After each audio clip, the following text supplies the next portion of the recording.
Hello ladies and gentlemen, welcome back to the show. This is Jenga Jero. Now today we have the matchmaker show, and you understand the protocol here. Any other time we have a man on board, that man must be looking for a woman. In the same way, when we have a woman on board, that woman must be looking for a man. But because today we have a man, I will tell you the kind of woman he is looking for. But before then, if you're watching us for the first time, this is the matchmaker show. We help men and women to get matches. And the moment they get the right ones, they meet their destinies. So you're not lost. If you're new to the show, welcome. Subscribe to our show. We're on the road to 100,000 subscribers. Yes. Our guest on today's show is a mzungu from Britain. The Briton is Wayne Carris. Carris is a dentist by profession, and he is 47 years old. I came to learn about Wayne the year 2019, and for the longest time I have not known that Wayne is a single man. So in the year 2019, I was doing corporate copywriting. I was at the peak of writing because I began a company, Jenga Jero and Company. It's a writing company, a writing firm, in the year 2017, December. So from 2017 kwenda chini hivyo, I was working for somebody else. So I decided to found my own, and 2017 December we began that company. 2017, so 2018 and some parts of 2019. So 2019 I came to learn about Wayne because I was hired to copyright for his clinic. For those of you who know, I am not just a writer of books like this. I am an author. I write books. But most people think that I only write books. No, I am a corporate, experienced, skilled copywriter. I write on behalf of companies. You see what we call ghost writers. Yes, that's what I do. And so Wayne was introduced to me by a mutual friend because I had written for his shop. He sells jewelry, and I had written some very nice content for their website.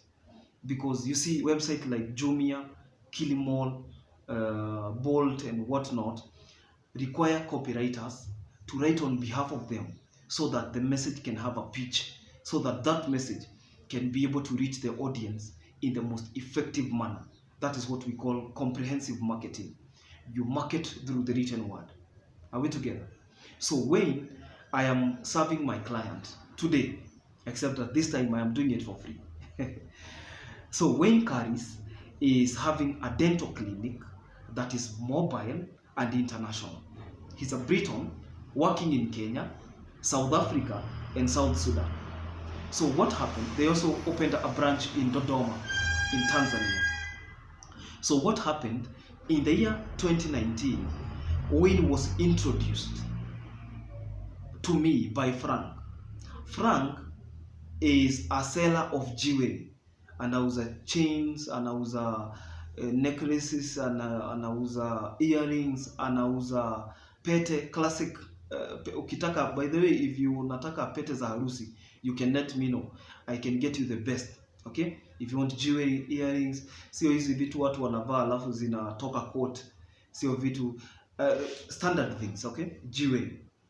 And he's some of the fine suits yeye ndiye anauza. Very fine suits. So he introduced me because I did a copywriting, a pitch for his jewelry website, na ikapik vizuri. So Wayne was introduced to me. So tumekuwa friends since 2019, around the month of February. However, I didn't know that he was single. So there was a time I used to upload some of these episodes on my WhatsApp status. It's been long since I uploaded something on my WhatsApp status. When we were starting the show. So when we were starting the show, you know, when you're beginning the show, you get 2 subscribers here, 3 subscribers here, nini hapo hivyo kidogo kidogo, and then you send your friends. Maybe unaangalia the list of friends wenye uko na wao, unawatumia links, wana subscribe. Alafu don't judge friends. Sometimes people don't get an opportunity to open those links. That's why mimi hata nikiweza tumia mtu link akose kufungua, those days I no longer send those links.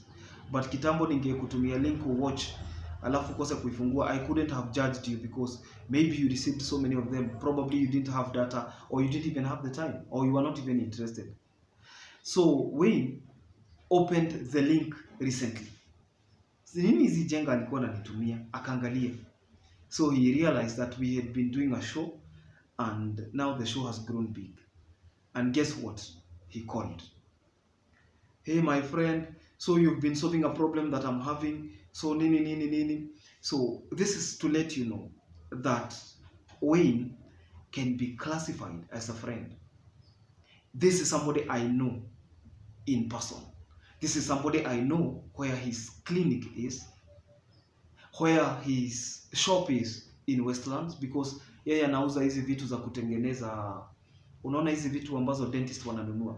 Tuseme you want to make a formula ya meno. Kuna hizi vitu mtu anamwagiliwa kwa the dental formula nini hiyo proxy hiyo, and unamwagiliwa anatengeneza meno nayo. Hizo vitu anauza, dawa anauza, hizo materials za kutengeneza meno A1, A2, A3, hizo zote anauza. Contact za kushikanisha meno, materials zote zinatumikana kufanya the root canal procedures.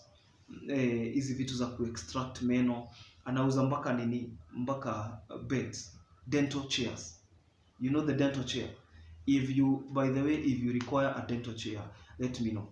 If you require those things, anauza must in wholesale. Where his shop is in Westlands, I know.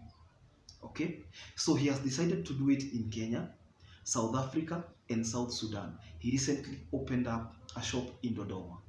They have a branch in Dodoma. Dodoma is in Tanzania. Sasa, this is where the deal is. He is 47. He has not been married. He has never been married. And you could be asking yourself, why is a 47-year-old man single? I started by giving you that narration so that you can know who he is, and you can understand that I know the man in person. That man has sat here on this chair and he knows where the office is. Okay?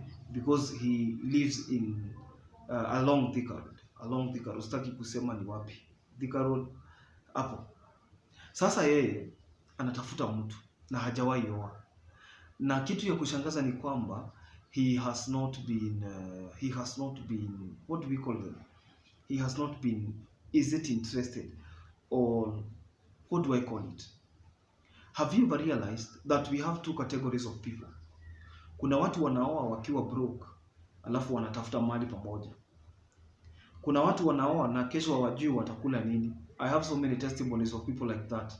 They got married because they loved one another, and one thing led to another. Hata mtoto alikuja na hawajui kesho huyo mtoto ataenda shule la nini. And they still managed. There is group number 1. Category number 2 ni watu ambao wana believe in security.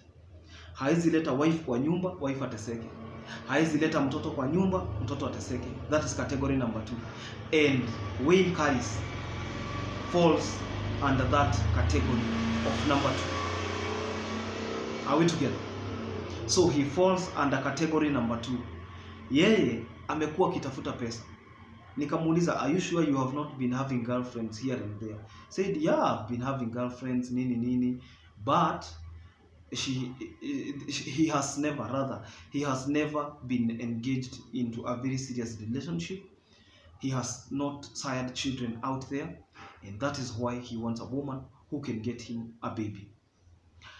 I asked him, do you understand that if you're 47, maybe the woman you will get has kids or a kid? He said, I do not have a problem.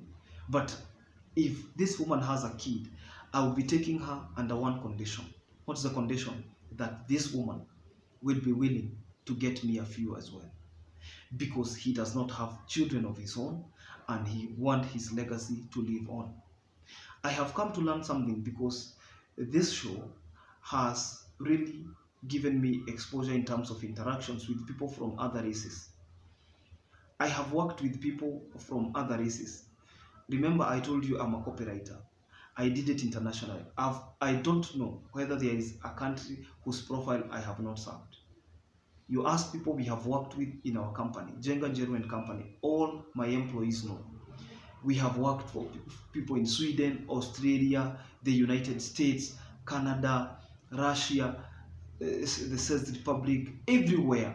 You come to Asia, China, Hong Kong, China, Taiwan, Thailand, everywhere.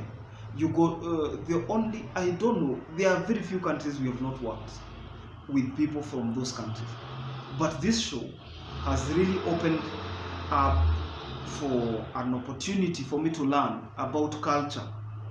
And one thing I've been able to learn is that for white people, they don't care about age. You can find a 27-year-old man married to a 53-year-old woman. And so long as that couple is happy. Apologies for the noise. You know, my office is directly opposite to the tarmac. Hii ni barabara ya lami. When umekuja kwa ofisi yangu, and then we have a company directly opposite. So kuna lami hapa. So there is a lot of activity. So don't worry ukisikia kelele. Wazungu wengi jamaa ataoa madamu wa 53 years na kwa 27, and there is nothing the government or the family can do about it. Hapa kwetu in Africa, it is the other way around, because if a man dares to take a woman who is older, the society will be quick to condemn them. The relationship will be condemned indefinitely. Another thing I learned is that those people don't even bother about what people will say about their relationships. And also, I think that's a minus for them, because the rate of divorce is very high. The rate of divorce is very high, as opposed to our African culture. The rate of divorce in those countries is absolutely high, because hakuna kitu unaweza ambia wife yako in terms of ati unamcommand nini, anapika hiyo unapika hiyo ingine, akiosha nguo unafua unaosha vyombo, things like that. Equality ni wewe. You get the point?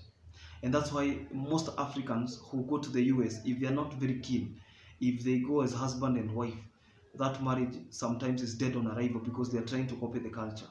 That's why you find out that most women cannot be commanded when they go there. You cannot tell her what to do at what time. She is not under law again. And that is an African. It is not the African way. Far from that.